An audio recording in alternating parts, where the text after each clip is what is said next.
Hey everyone, on today's episode, we're going to talk about the Nintendo Switch 2 being a possible leak from NVIDIA. We're also going to talk about the Steam Deck, a possible collaboration between Valve and Microsoft, and we're going to talk about cloud gaming. If that sounds good, let's get started. By the time you see this episode, the Nintendo Switch will be 5 years old. It actually came out on March 3rd, 2017, and so this episode is right around the 5-year anniversary of the Nintendo Switch, and when it came out 5 years ago, it was dated hardware then. Here we are 5 years later, we have a new generation of consoles. Nintendo has a whole series of handhelds that are competing with it now, and I think it's time for Nintendo to bring out new hardware. And it looks like they are, but I'm going to preface everything that I'm about to say with a massive grain of salt. There's a bunch of people who see this news that NVIDIA accidentally leaked that there was a new Switch in the mix. And I'm going to rain on your parade. There's always been a new Switch in the mix. They've always been working on new hardware. That's what these companies do. As soon as they ship, actually, let me change that. Before they ship the quote-unquote current hardware, they already have somebody working on the next one. The Nintendo Switch 2 started research and development before the Nintendo Switch shipped. The PS4 Pro started before the PS4 shipped. The Xbox Series X started well before the Xbox One X shipped. Like, this kind of thing always happens. These companies don't sit there, they say, oh, we've shipped a device, let's not do anything for a while. They immediately get to work on the next thing. Why? Because it takes a really long time to make said thing. So I've seen a lot of people on Twitter looking at this leak from NVIDIA that shows the NVN2, which everybody is assuming is the Nintendo Switch 2, and it makes perfect sense that it would be. But everybody talking about that and saying, this right here is in response to the Steam Deck doing really well. And I don't think that's the case. I think that this would have happened no matter what. And just because NVIDIA knows about this thing and accidentally leaked this thing, first off, I do believe it to be true, but it doesn't mean that it's imminent. It doesn't mean that it's launching soon. The Nintendo Switch is selling like absolute gangbusters. Let's talk about the Nintendo Switch for a minute. Yes, it is dated hardware. Yes, it was dated hardware 5 years ago, but it's also only $200 if you get the Nintendo Switch Lite. It's insanely portable, and as much as I love the Steam Deck, and trust me, I do, this thing is fantastic. I'll talk about it later on in the show. The Nintendo Switch is a lot more portable than this thing. This thing is massive. It's awesome, but it's massive. And while this appeals to gamers like me, I think that there's a lot of gamers out there that this does not appeal to, and they like the simplicity of the Switch. And I don't say that I blame them. It makes a lot of sense. So I don't think that anything that Nintendo is doing right now is in response to either the, like, say the Aya Neo Pro Next X Plus whatever Max, I don't know what name they have, or the Steam Deck. I don't think Nintendo is responding to them. Nintendo does what Nintendo does. They kind of put their blinders on. They ignore the rest of the video game industry and they do their own thing. And absolutely there has been missteps along the way. Look at the Wii U. But then they come out of the gates and they nail it with, like, the Nintendo Switch, and everybody and their brother has 1, 2, 7 of them. They're doing really well. And I expect that when the Switch 2 does eventually launch, it's going to be a big deal. But I don't think it's going to be anytime soon. Here's why I don't think it's going to be anytime soon. And feel free to tell me why I'm wrong in the comments down below if you're watching this over on my YouTube channel. If you're listening to this, go to the YouTube channel, youtube.com/nerdnest. Here's what I think. They just announced Mario Kart 8 Deluxe DLC. 48 new courses, well, not new courses, 48 remastered courses for the latest version of Mario Kart 8, which was Mario Kart, which was Mario Kart 8, which originally came out on the Wii U, I think like 7 years ago, maybe 8 years ago. I can't remember exactly off the top of my head. But then it came to the Nintendo Switch as the deluxe version, which included all the DLC. That was back in 2017, and now we're getting DLC again. And that DLC has a shelf life of like 2 years. I think that they said that those 48 courses are coming out in 6 waves, and those 6 waves are going to take us right up until the beginning of 2023, or maybe it was the end of 2022. No, the end of 2023, if I'm remembering correctly, and if I'm not, let me know. But that means that we're definitely not looking at a new Mario Kart before 2023. So the Nintendo Switch 2 or Pro or Max or Lite, whatever it is that they want to call it, that's not going to come out until the next Mario Kart is ready.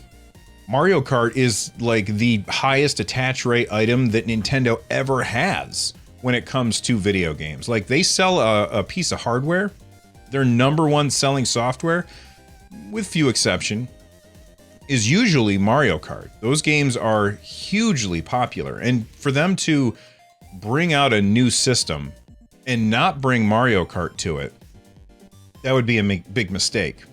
And for them to bring out a new system and bring Mario Kart to it, leaving everybody who just bought the DLC behind, that would be a huge mistake. So the only way that I see a Nintendo Switch sequel launching before the end of the 6 waves of Mario Kart Deluxe DLC, I think would be if that same game would be ported to the new system. Now, that is a possibility, and that possibility could be where it's a mid-gen refresh. Instead of being from the PS4 to the PS5, it would be from the PS4 to the PS4 Pro. And that does make a lot of sense. Now, will Nintendo do that? Maybe. Will they do it in response to other portables in the market? Possibly. But still, Nintendo is selling Nintendo Switches really, really quickly. And if they suddenly go for more powerful chips, I think they're going to be competing with a lot of other people that they don't need to compete with for computer chip shortages, and that's going to throw a wrench in the works. And I don't think Nintendo wants to do that. I mean, even Mr. Furukawa said earlier this year, maybe it was last year, in the last few months, he said that they don't know if they're going to be able to keep the demand of keep the supply up with the demand for the Nintendo Switch because of the chip shortage. So making a brand new system, that's going to be even more difficult. So I don't think that we're going to be getting a Nintendo Switch 2 anytime soon, but anything's possible. Let's move on and talk about Nintendo's biggest competition, in my opinion, in the handheld space, and that is Valve's Steam Deck. If you don't know about Valve's Steam Deck, it is essentially, I'm going to call it a PC, but I really think of it more as a console, but it is, by definition, a PC, a portable PC with built-in controls, which is very, very similar in form factor to the Nintendo Switch. Now, it does have a few extra bells and whistles, and I'm sure you've probably heard about that, if not here on my channel, elsewhere. But the Steam Deck is $400 at its cheapest version. This version that Valve sent to me back on the 24th is the $650 version. And the only difference between the different versions is how much storage you get, and this one has like anti-glare etched glass, which is actually pretty nice. My wife was driving to the store, and I rode with her, and I connected my Steam Deck to my phone through a wireless hotspot, and we were driving down the highway, and I was playing Monster Hunter Rise on my Steam Deck online with other people. It was really cool. And if you've ever like tried to play outside when the sun is shining, the reflection is pretty bad, and you can play this outside. I mean, I'm not going to say that there's no glare at all. I mean, as you can see, there is some glare right here, but that's with this giant light shining directly on it. And sure, it does like kind of blind. What's the word I'm looking for? And by the way, for the audio listeners, I'm just holding it up, and you can see there's light reflecting off the screen. But as I'm moving it back and forth, you can still see what's on the screen, even though the light is reflecting off of it. I think that that's pretty impressive. The hardware is really what I want to talk about today, and I'll talk a lot more about the software on another day. I'll touch on the software a little bit, but the hardware I want to talk about today, this is incredibly comfortable to hold.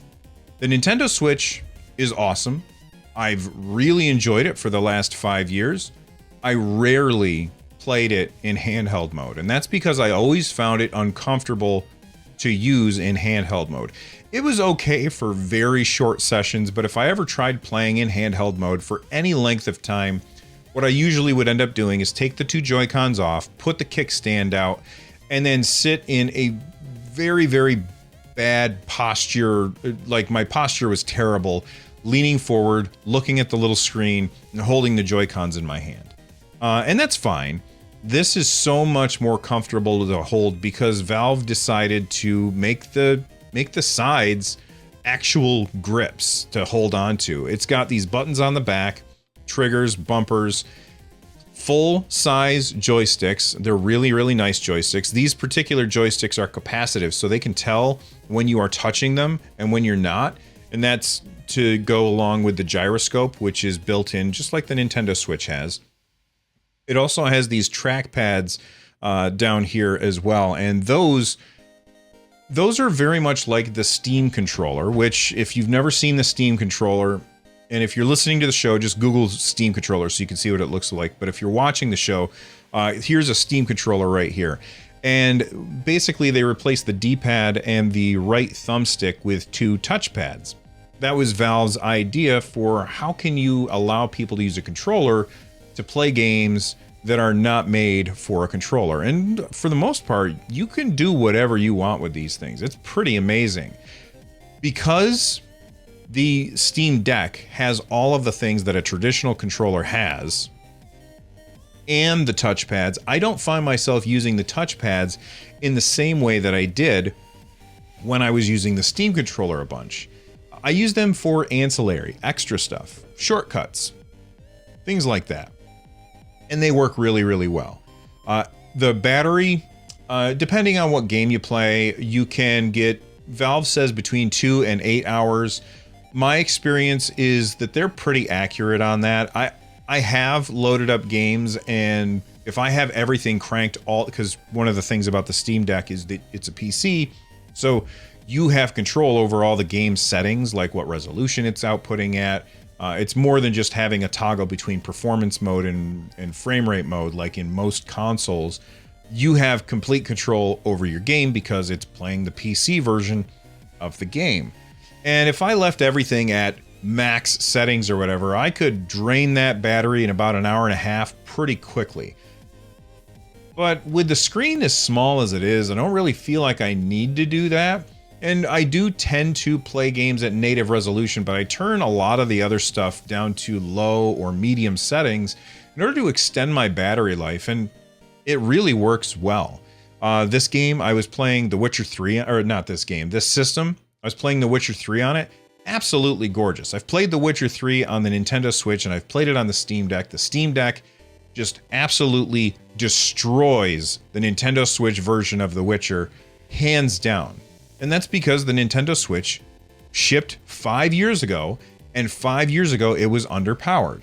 Now, if you are talking about the Steam Deck and you say, you know, you talk about the hardware that's in it, is it underpowered? Well, it depends on what you're comparing it to. If you're comparing it to a modern console like an Xbox Series X or a PlayStation 5, absolutely, it's underpowered. But this is probably at the same... This is the same power level, I would say, as like a PS4. If but you can take it wherever you want. And the library that is attached to this thing is unbelievably huge. Like when I opened this up and I signed in with my Steam account, I already had 400 games for this platform. And that right there is the reason that I think that the Steam Deck is not only here to stay, but it is going to take the gaming industry by storm. Now, there's a lot of other portables out there that compete with the Steam Deck, and the thing that Valve has over all those other ones is price.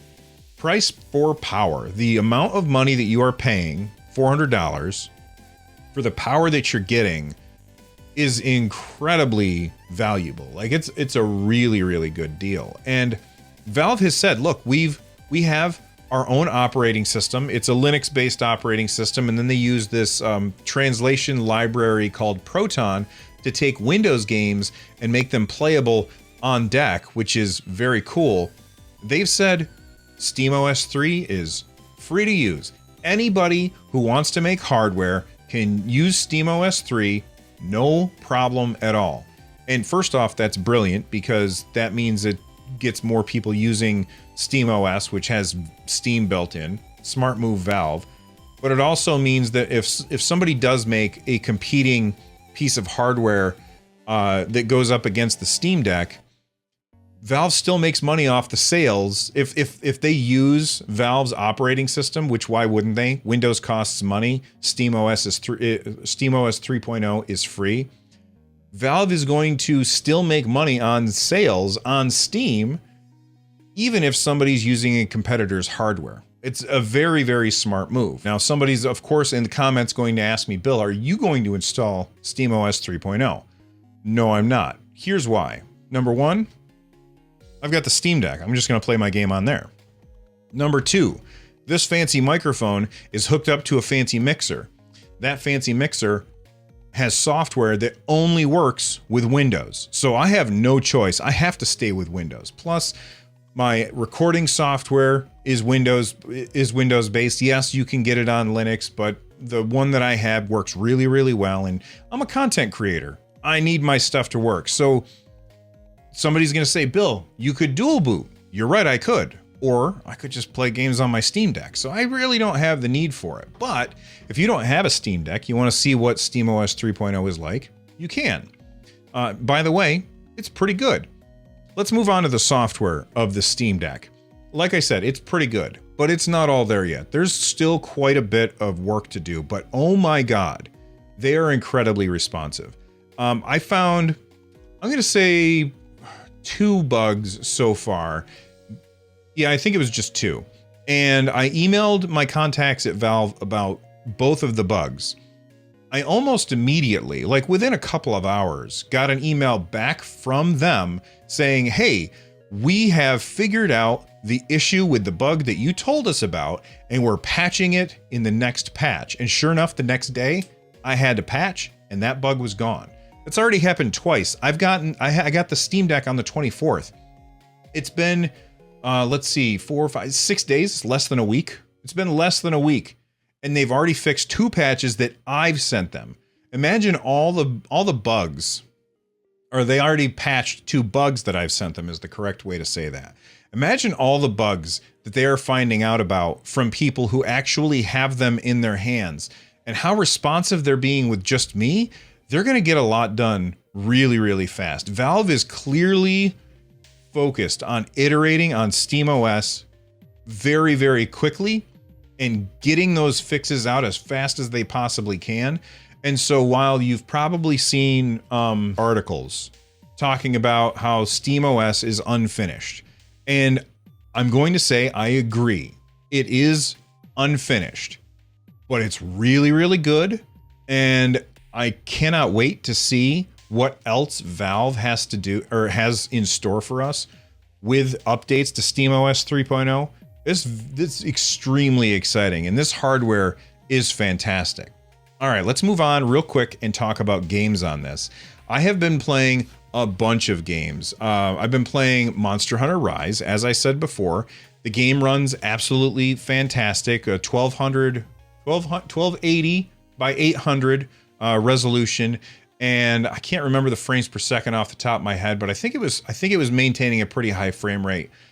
Again, I can't remember off the top of my head. Working really well. Like I said before, The Witcher 3, beautiful, absolutely gorgeous. Final Fantasy 14 runs really well on this. That game is listed as unsupported, but it runs. It works. My one gripe with it, and this isn't a problem that Valve can fix, it's a problem that only Square can fix, is that whenever I played Final Fantasy 14 on my PlayStation, I didn't have to type in my password every time. And I can understand that, you know, for security purposes, they want you to type in your password. But for security purposes, I have very long, complicated passwords, and typing them in on a touch screen is a huge, huge pain in the rear, and I can't stand doing it. And I would play Final Fantasy 14 on this more often if I didn't have to do that. If Square could give me a way to save my password, or, and this would be something that maybe Valve could do, Valve, if you could make a password manager and build it into Steam that would input my passwords for me, and I don't know, maybe hide it behind a security pin, that would be really fantastic. Hopefully I remember, I want to talk about security on the Steam Deck after I finish talking about the software. Elden Ring. I bought this today. It's really good. If you don't like Souls games, don't buy it. You're not going to like it. But I'm enjoying it. I really am. I don't love Souls games, but I am enjoying it. Now, I'm getting my tail kicked. The combat is insanely hard, but that's a Souls game. That's how they work. And it's running really well on the Steam Deck. I would say at max settings, Elden Ring, 1280 by 800, max settings, everything cranked up, I can probably get an hour and a half out of the Steam Deck, which is not much, admittedly. But that's why I drop everything down to medium, and I could like if I drop everything down to medium, turn on FSR, and lower the resolution down to 520p, I could probably get over 3 hours of Elden Ring out of this. Now, I'm not going to play Elden Ring for 3 hours, because after 3 hours of getting killed over and over, I'm probably going to chuck this thing. And so it's probably not the way to go for me. But I've been playing a lot of games on here. Games that I have not played in a long time. And I have hundreds of games in my Steam library that I now have access to. And the secondary effect of me getting the Steam Deck is I have been looking at sales like nonstop. I've been going to like Green Man Gaming. I've been making sure to pay more attention to PC sales from Wario 64. And there's so many good deals going on all the time. My backlog is about to get a whole lot longer. All right. I said a second ago, boy, can I remember what I was talking about at the time? Security. That's what I was talking about. I said a second ago that I wanted to talk about security. This is a portable device. If I lose this, anybody who finds it has access to all of my stuff, because there's no way to lock it. Now, I could log out each time. That's a huge pain, and I'm not going to do that. There should be a way to set it up, and you can't do this on the Nintendo Switch, I don't think, either. But there should be a way to set it up so that when I turn it off, when I hit this button right up here on the top and sleep this, when I turn it back on, it should ask me to input a code or something. And if I don't put in the right code after X number of attempts, mark it as stolen, lock it down, turn it into a brick. Because as a portable device that has my credit card info saved on it, that's not a good thing. Absolutely not a good thing. Now, of course, if somebody does find it, they can't get my credit card info, but they can buy any game that they want, and I'm the one that's going to be paying for it. So that's definitely an issue. And again, Valve has been incredibly receptive to input, both from myself and other content creators that got early hands-on with the Steam Deck. And I've already seen them implement some things that people have asked for like people like Linus Tech Tips, I believe he complained about the keyboard where as you were typing things in, if you moved the cursor past the right side of the keyboard, it didn't come over to the left side of the keyboard. And it does that now. Now that little thing is fixed. And so Valve has been very receptive to ideas from people who have their hands on the Steam Deck. And as more people get their hands on the Steam Deck, you're going to see a lot more, what's the word I'm looking for? A lot more iteration happening. At least I think so. All right, let's move on and talk about a possible collaboration between Valve and Microsoft. I can't believe I'm about to say this. Valve was asked essentially, hey, are you going to make a Steam Pass, which is essentially a copy of Game Pass? And Gabe Newell, the guy who walked around Seattle area handing out Steam Decks like a Steam Deck clad Santa Claus, he said, no, we're not going to do that. We don't really see a need for it, but we would be open to helping Microsoft bring Game Pass to Steam. Oh my God, that would be amazing. Like, if Game Pass worked on this without having to do anything, that would be an incredible thing. Now, somebody might say, well, Bill, why would Microsoft bring their stuff to a competing platform? A couple of reasons. Number one, they just made a big purchase with ZeniMax. They just tried to make a second, even bigger purchase with Activision Blizzard. And that one's currently under review from the US government, and I think the European Union as well. And because of that scrutiny by the governments of the world, trying to make sure that Microsoft isn't getting too big for their britches, I think Microsoft has to, they don't have a choice. They have to play nice. In the last episode, I think I talked about how Microsoft promised to honor all of their current contracts and continue to bring games like Call of Duty and that kind of thing to the PlayStation, even though that is competing. So why would they do it with Valve? Well, they're already doing it with Valve. The latest version of Halo is on Steam. The latest version of Forza is on Steam. ZeniMax, no, not ZeniMax. Bethesda, which is a subsidiary of ZeniMax, they just announced last week that they are shutting down their launcher and bringing their games to Steam instead. And I don't know if you know, but Bethesda is owned by ZeniMax, and ZeniMax is now owned by Microsoft. So that means Microsoft probably either is playing so hands-off that they don't care, or they okayed that deal, in which case it makes perfect sense for Microsoft to say, hey, we want more people to subscribe to Game Pass. That's really what Microsoft has been going for this entire, what's the word I'm looking for? This entire generation. They have been trying to say, look, Sony is going after a more traditional method, selling you the games, and saying, hey, we've got bigger numbers. And that's great. They're going with buy our system because of the exclusives. Microsoft is saying, buy our systems or don't buy our systems, but subscribe to Game Pass because it's a really good deal. And there's a whole bunch of people out there who play games through Steam, and they have a PC, but a lot of them don't bother with Game Pass because they don't want to deal with another launcher. Like, there's a lot of people out there who only use Steam, which is why this thing, the Steam Deck, is such a big deal, but also why Microsoft can't ignore Steam. So, like I said before, they have to play nice because of the government scrutiny, and there's a giant bunch of wallets out there that Microsoft could be getting subscription fees for every month by bringing Game Pass to Steam. Now, is that going to happen? I don't know. Is it going to happen fast? No, but it would be really, really cool if Microsoft brought Game Pass to Steam. I really hope that they do.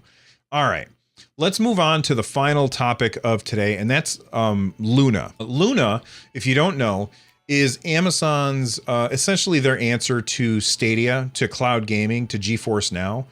And Luna is up until recently, it was US only, invite only, and it was a very, very small subset of people who could actually use it.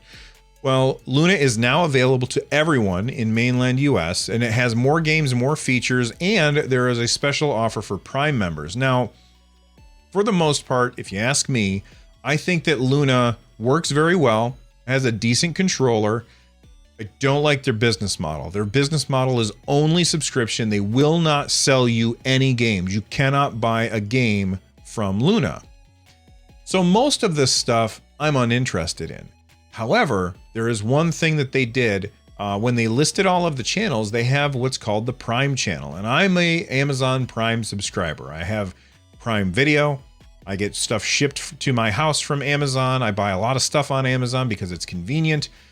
And so I'm already subscribed to this, and they've just given me one more reason to be an Amazon Prime subscriber, and that's that I can use some of the games on Luna. Now, right now, the Prime subscription for Luna is not a whole lot of games. It's actually quite few, and they say that it's going to be rotating in and out. So you'll have games that show up, and then those games disappear. And if you happen to be subscribed to Amazon Prime, but not subscribed to any of the other channels that they have on Amazon Luna, then a game could show up, you start playing it, and you don't finish it, and now it's gone. It's not going to feel good. So I don't like that. But let's talk about the other channels. I think that the Prime Gaming channel is a very smart move from Amazon because it gives people a chance to try it without spending any extra money. I will say this, you're going to want to get the controller. It's a decent controller, and I actually, you know what? I haven't tried Amazon without the Luna controller because I got it as soon as the Luna controller came out. So let me know if you've used it without the Luna controller and what you think.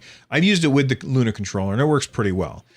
There's also a retro channel that has a bunch of retro collections on it, which is very, very awesome. There's the Jackbox channel, which has a bunch of Jackbox games. I think that's $5 a month. There's a what's the word I'm looking for?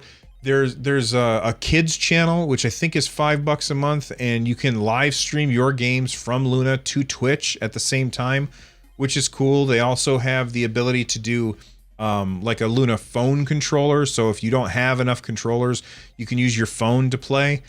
I wouldn't play like that, but you can. Overall, I think that it's good that they're doing this.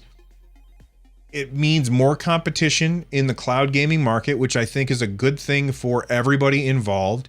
But I still really, really don't like their business model. I think their business model is inherently flawed because you cannot buy a game. And somebody might say, well, Bill, hold on. You just said that Gamepass is an incredibly good deal and you can't buy those games. Well, you can. Like, I can buy those games if I want, and I can play them on that device. It's just purchasing it is not part of Game Pass, although you do get a deal when you buy games from Game Pass. But with Luna, there are no purchases. You cannot buy the games. And that is the reason why I just won't really use it all that much. And I'm never going to subscribe to one of the channels when I could just buy the games someplace else. Because I don't like the idea of a game leaving my subscription feed and me not being able to play it anymore. That's why I think the Stadia business model is much better. You can buy all the games that you want, no subscription needed, or you can subscribe to Stadia Pro. You get like 50 games. Those games do rotate in and out, but once you claim them, you always have access to those games as long as you're subscribed. I think that is the better business model, in my opinion. Way better than Luna. I would say, I'm not going to say whether or not it's better or worse than Game Pass, because with Game Pass, you can buy the games if you want. And Game Pass comes with more games, but Stadia's number of games keeps getting bigger and bigger. It's pretty impressive. So that's what's going on with cloud gaming. Before I wrap up, I will say this. NVIDIA sent me a copy of Destiny 2: The Witch Queen. I did a live stream of it on the YouTube channel, youtube.com/nerdnest if you're listening to the show. And the game is really good. I had a lot of fun. And man, oh man, is it beautiful on the 3080 tier. That game is really, really pretty. I highly recommend Destiny 2. Big fan of that game. I will say this. It's very disappointing that Bungie said, essentially, we're not supporting the Steam Deck, and if you try and get around our restrictions of not supporting the Steam Deck, meaning if you are trying to force the game to run on the Steam Deck, we might ban you. That's a little ridiculous. I think that it's been shown that the anti-cheat stuff works on the Steam Deck very well. And the barrier to entry for developers and publishers to get their games working on the Steam Deck using easy anti-cheat, or what's the one with the bear? I can never remember the other one. Battle Eye, I think.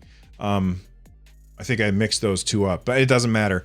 You know, those two things, they essentially require the publisher to send an email or check a box saying, yeah, it's okay, make sure that these run on the Steam Deck. And for Bungie to say, yeah, no thank you, and we're gonna ban you if you try, that's a jerk move. I don't like it. Anyway, I talked a lot about the Steam Deck on this episode, and I hope you guys enjoyed it.